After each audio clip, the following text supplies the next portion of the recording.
নমস্কার। বেদবাণী দ্বিতীয় খণ্ডের ৫১ নম্বর চিঠিটা পড়ার চেষ্টা করছি। ঠাকুর আশ্রিতজনের চিঠির উত্তরে তিনি দিয়েছেন, ঠাকুর জানিয়েছেন তাকে।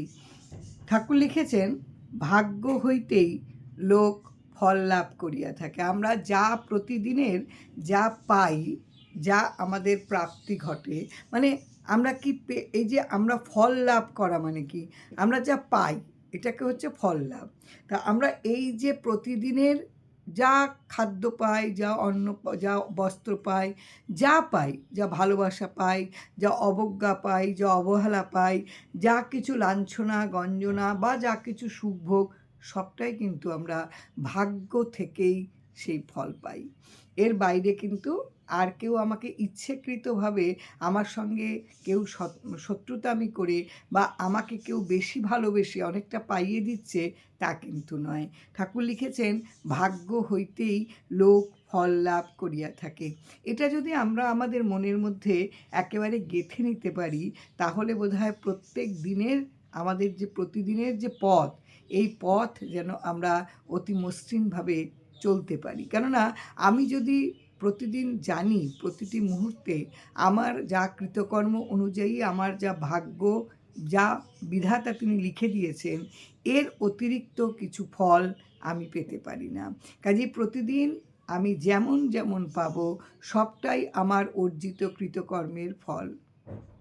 তাহলে তো আমার কাউকে অভিযোগ করার কিছু নেই, আমার অনুতাপের কিছু নেই, আমার কাউকে ভাবার মতন কিছু নেই যে এই সব কেন আমি পাচ্ছি। হে ঠাকুর, আমার সব সময় এত বিড়ম্বনা কেন? কাউকে অভিযোগ করার কিচ্ছু নেই।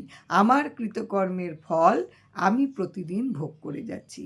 অতএব মনের দ্বারা লোকে শুভাশুভ বোধ করিয়া থাকে, তজ্জন্য চিন্তা না করিয়া অন্নপূর্ণার অধীনে থাকিতে চেষ্টা করুন।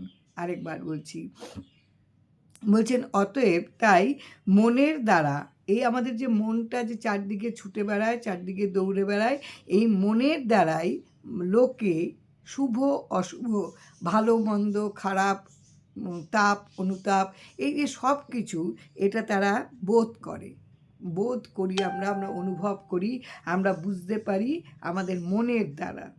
আমাদের মন আমাদের বিব্রত করে দেয়। মন বিব্রত করে বলেই আমরা কখনো সুখ পাই, কখনো দুঃখ পাই, কখনো হাসি, কখনো কাঁদি, কখনো ভালো লাগে, কখনো খারাপ লাগে। এইটা মনের দ্বারা হয়। কাজে এটা না করে, এটা তজ্জন্য চিন্তা না করিয়া, কি হলো না হলো, ভালো হলো কি মন্দ হলো, দুঃখ পেলাম না সুখ পেলাম, এগুলো নিয়ে কোনো চিন্তা না করে ঠাকুর বলছেন, অন্নপূর্ণার অধীনে থাকিতে চেষ্টা করিবে। যেটা সত্যের আধার, যেখানে থাকলে পরে আশ্রয় নিলে তার ভাড়ার জীবনেও শূন্য হয় না, তার অধীনে থাকতে চেষ্টা করতে বলছেন। কি সুন্দর করে একেবারে পরিপাটি প্রত্যেকের জন্য ঠাকুর সুন্দর করে একেবারে চিঠিতে লিখে দিয়েছেন যে আমরা কিভাবে শান্তি পাব, আমরা কিভাবে শান্ত হব, এবং শান্ত হলে প্রতিদিনের যাপন আমাদের কত শান্তিপূর্ণ হবে। আরেকবার চিঠিটা পড়ি। ভাগ্য হইতেই লোক ফল লাভ করিয়া থাকে। আমার যেমন ভাগ্য, আমি যেমন আমার জন্য বরাদ্দ, এই অনুযায়ী আমি ফল পাব। এর অতিরিক্ত বা এর থেকে কম আমি কিছু ফল পাবো না। মানে আমার যেগুলো ডিমান্ড, আমি অনেক কিছু ডিমান্ড করতে পারি, অনেক কিছু চাইতে পারি, কিন্তু আমার ভাগ্য বিধাতা আমার জন্য যতটুকু বরাদ্দ করে রেখেছে, এর ওপরে বা এর নিচে আমি কিছুই পেতে পারি না। তাহলে এটাই যদি একেবারে চরম সত্য হয়, আমি যদি এটা বুঝতে পারি, এটা যদি আমার জীবনের একেবারে সত্য বলে আমি মেনে নিতে পারি, তাহলে কি বলছেন, মানুষ, এই যে প্রত্যেকটা মানুষ তার মনের দ্বারা সে কিন্তু শুভ অশুভ তার ভেতরে বোধ হয়। শুধু মন তাকে একেবারে ব্যতিব্যস্ত করে দেয় বলে তার ভালো মন্দের যে বোধ, সুখ দুঃখের যে অনুভূতি, এগুলো তার হয়। শুধুমাত্র মন করায়, ইন্দ্রিয় তাকে চঞ্চল করে দেয়। এটা যদি আমি বুঝে যাই যে আমার প্রতিদিনের যে ভোগ আমি ভুগছি, যে ফল আমি পাচ্ছি, যা আমার প্রাপ্ত হচ্ছে, এটা আমার ভাগ্য, এটা আমিই তৈরি করে এসেছি। এর জন্য আমি কাউকে কখনো দোষারোপ করতে পারবো না। তাহলে কিন্তু আমার মন আমাকে কখনো শুভ অশুভের মধ্যে আমাকে কখনো বিব্রত করে তুলতে পারবে না। ঠাকুর বলছেন সেদিকে তুমি চিন্তা করো না, তজ্জন্য চিন্তা না করিয়া অন্নপূর্ণার অধীনে থাকিতে চেষ্টা করো।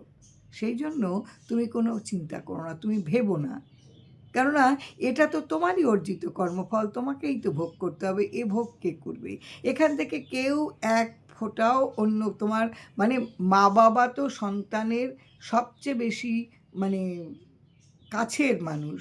মা বাবাও কিন্তু এক ফোঁটাও তোমার ভাগ্য থেকে এক কণাও নিতে পারবেন না। ভগবান ঠাকুর বলছেন এই ভাগ্য বদলাতে কেউ পারে না, কারোর কোনো ক্ষমতা নেই। তুমি প্রত্যেক দিন তুমি এটাকে জেনে নাও, এটাকে তুমি মেনে নাও, মেনে নিয়ে তুমি সত্যকে আঁকড়াও। সত্য কোনটা? যে তোমার ভাগ্য অনুযায়ী যা তোমার ফল, এটা তোমাকে ভোগ করতে হবে। এই সত্যটাকে তুমি মেনে নাও, মেনে নিয়ে তুমি সব সময় এই যে কী পেলাম কি পেলাম না, আমার কোনটা শূন্য কোনটা শূন্যতা, আমার ভালো মন্দ সুখ দুঃখ, এই যে আমার নানান রকমের বন্ধন, এই বন্ধনগুলি থেকে আমাকে একেবারে মুক্ত করে দেব। মন আমাকে যতই বিব্রত করার চেষ্টা করুক না কেন, আমি যদি একবার সত্যকে অবলম্বন করতে জানি, সত্যকে যদি আমি একবার আঁকড়ে ধরতে জানি, তাহলে কখনো আমাকে মন বিব্রত করতে পারবে না। এই মন যে মানুষকে চিন্তা করায়, এই যে চিন্তা করায় কেন? আমার মন আমাকে এইগুলো বোধ আনে যে আজকে ও পেলো আমি পেলাম না, আমার কেন নেই, বা আমার প্রচুর আছে আমি অনেককে অবহেলা করতে পারি, বা আমার কেন ভাগ্য বিড়ম্বনা এত, ও এতটা পড়াশুনোয় ভালো আমি কেন নয়, বা ওর এত অর্থ এত যশ এত প্রতিপত্তি আমার কেন নেই। সবটাই কিন্তু আমার ভাগ্যে অর্জিত কর্মফল। এটা আমি যা করে এসেছি তারই ফল ভোগ করছি। কাজেই তার জন্য কিন্তু এই যে মনের দ্বারা আমার মন আমাকে বিব্রত করে দেবে, এবং তার জন্য আমি নানান কষ্ট দুঃখ এবং মান অপমান এই যে বোধগুলি আমার ভেতরে আসবে, এই বোধগুলি কিন্তু মনের দ্বারাই হয়। সেই জন্য ঠাকুর বলছেন এগুলো নিয়ে চিন্তা করতে না, এগুলো নিয়ে চিন্তা না করে তুমি সব সময় অন্নপূর্ণার অধীনে থাকিতে চেষ্টা করো। অন্নপূর্ণা হচ্ছে সত্যের যেখানটায় একেবারে ভাণ্ডার, যে ভাণ্ডার কোনো দিন ফাঁকা হয় না, অভাব হয় না, যেখানে ভাড়ার কোনো দিন শূন্য হয় না, সত্য কোনো দিন মিথ্যা হয় না, সত্য কোনো দিন তোমার কাছ থেকে এতটুকু কম এতটুকু বেশি হবে না। সত্যকে আঁকড়ে তুমি যদি রোজ বাঁচো, তাহলে কিন্তু তুমি একেবারে অন্নপূর্ণার কাছে তুমি সব সময় থাকতে পারবে, সে তোমাকে কখনো ছেড়ে দেবে না। তুমি যদি মিথ্যার আশ্রিত হও, মিথ্যার অধীনে থাকো, তাহলে কিন্তু তুমি কখনো অন্নপূর্ণার কোলে স্থান পাবে না। ঠাকুর এত সুন্দর করে চিঠিগুলো লিখেছেন আমাদের প্রত্যেক আশ্রিতজনের কাছে। আমরা যদি প্রত্যেক দিন এই বেদবাণীর প্রত্যেকটা চিঠির একটা লাইনকেও যদি আত্মস্থ করার চেষ্টা করি, আমাদের কিন্তু যাপনে অনেক বেশি নিশ্চয়তা আসবে, অনেক বেশি নির্ভরতা আসবে, আমরা অনেক শান্ত হতে পারবো, মনকে শান্ত করতে পারবো।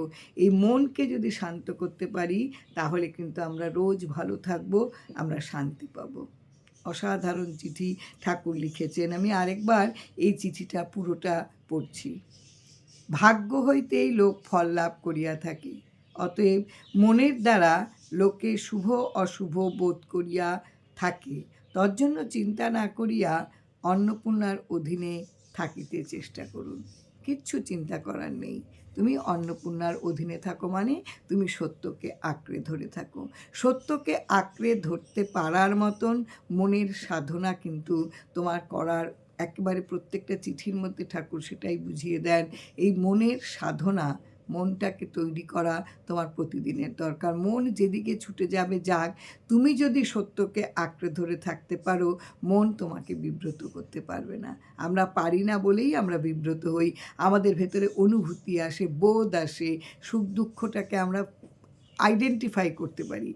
কিন্তু আমার যদি এই সত্যকে যদি আমি আঁকড়ে ধরতে পারি, তাহলে সুখেও আমি যেমন থাকব, দুঃখেও আমি কিন্তু সমান থাকতে পারবো। এটা হবে আমার একেবারে সত্যকে যদি আমি ধর্ম হিসাবে পালন করতে পারি, সত্য যদি আমার কর্ম হয়, সত্য যদি আমার সহায় হয়, সত্য যদি আমার আশ্রয় হয়, সম্পদ হয়, আমি ঠিক এইভাবেই কিন্তু চলতে পারবো। ঠাকুর এটাই বলেছেন। জয় রাম, জয় রাম।